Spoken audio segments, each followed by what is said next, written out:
All right, tonight on 360, two big pieces of breaking news on the first big setback for President-elect Trump and just how it came to be. Matt Gaetz is picked for Attorney General, saying no thanks to the job before senators have a chance to say no thanks to him. And the president-elect's choice just a short time ago of Trump loyalist former Florida Attorney General Pam Bondi to take the place of Gaetz. Also tonight, what now becomes of Fox host Pete Hegseth, Trump's choice to run the Pentagon, as a police report complete with lurid details of the sexual assault allegation against him come to light. Plus, a report from southern Arizona where expectations for the new administration's border policies are running high, but so is the apprehension. All right, good evening. John Berman here in for Anderson. Donald Trump just lost his first battle as president-elect and immediately joined a new one. That first battle to push through a pick for Attorney General who has been accused of sexual misconduct, including sex with a minor. Trump could not get that man or that baggage through, though it is notable he tried.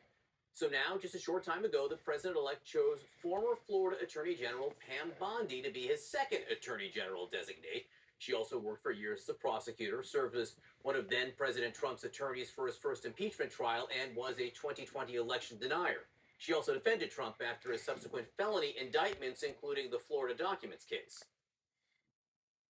We all talk about all the time weaponization of our courts, weaponization of our law enforcement. And, today truly, or if he really is indicted, I believe he will be in Florida, it truly is weaponization. Right. The ultimate sense, guys, the ultimate sense, because there are so many violent crimes out there that they should be investigating. And my guess is those real FBI agents out there don't want to be doing this. They want to be investigating the real crime. So Pam Bondi steps in tonight after the nomination of fellow Floridian Matt Gaetz imploded in nearly record time. It took 8 days, about 8/10 of a Scaramucci, as in Anthony Scaramucci, who does join us shortly, for Gaetz to fall to earth.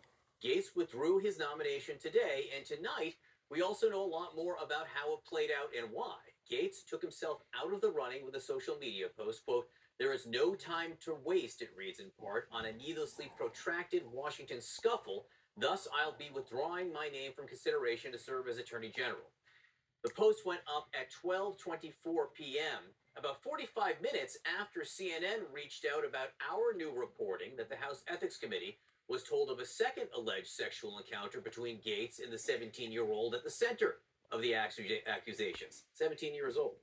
Tonight, we also know it came after a phone call from the president-elect who told him he did not have the Senate votes to continue, something one Republican finally managed to say out loud after the fact today. I know enough people that were a hell no in the conference to know that the path would have been very, very difficult. All right, that's North Dakota Senator Kevin Cramer, who sits on the Senate Armed Services Committee and also expressed concerns about Defense Secretary-designate Pete Hegseth, who was accused in 2017 of sexually assaulting a woman at a conservative conference in Monterey, California. Late last night, CNN obtained the police report in which the accuser told police Hegseth was acting inappropriately toward other women during the conference. According to the report, she later told a hospital nurse that she, quote, was not sure but believes that something may have been slipped into her drink as she cannot remember most of the night's events. The report says the nurse then passed that on to police. Hegseth denies the allegations, even as he and the woman reached a settlement which included both a payment to her and a confidentiality agreement. Today on Capitol Hill, meeting with senators, he made the following claim, which is not quite accurate. As far as the media is concerned, it's very simple.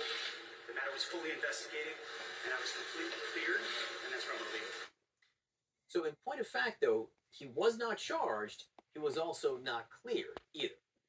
All right, more now on all the breaking news from CNN's Caitlin Collins, who anchors The Source tonight at the top of the next hour. Also CNN's Paula Reed, whose blockbuster reporting immediately preceded the Matt Gaetz announcement this afternoon. Caitlin, first, tell us more about President-elect Trump's pick now for Attorney General Pam Bondi. How did he come to this decision?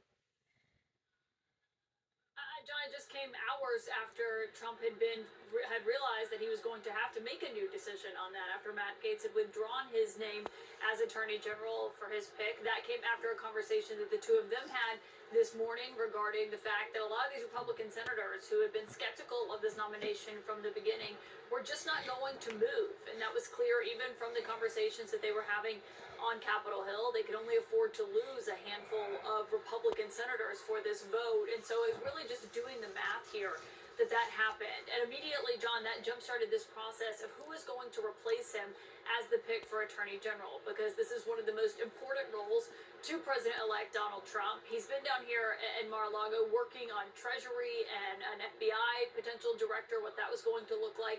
And then today, this was thrown back in the mix. Something that was certainly on their radar as they were, were watching what was happening on Capitol Hill. They were listening to the reaction of those Republican senators. And so today at Mar-a-Lago, Trump did sit down one-on-one, I'm told, with Pam Bondi. They had a conversation. Obviously, he knows her well. She represented him on his first impeachment defense team. She spoke there in the well of the Senate. We heard from her.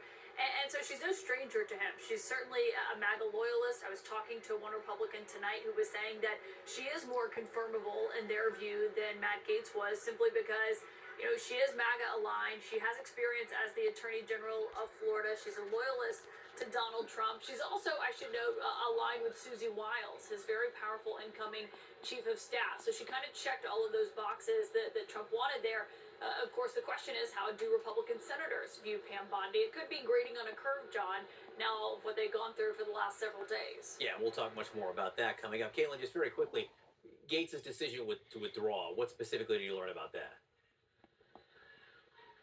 That essentially was the math. I mean, there were meetings behind closed doors that with the Vice President-elect J.D. Vance that we were told went very well, they thought, but there were just several names that did not seem like they could move. I mean, Senator Mitch McConnell, Lisa Murkowski, Susan Collins, these were people who even publicly were saying that they were very skeptical of the fact that they could even get there. They were just trying to hope to get to a hearing.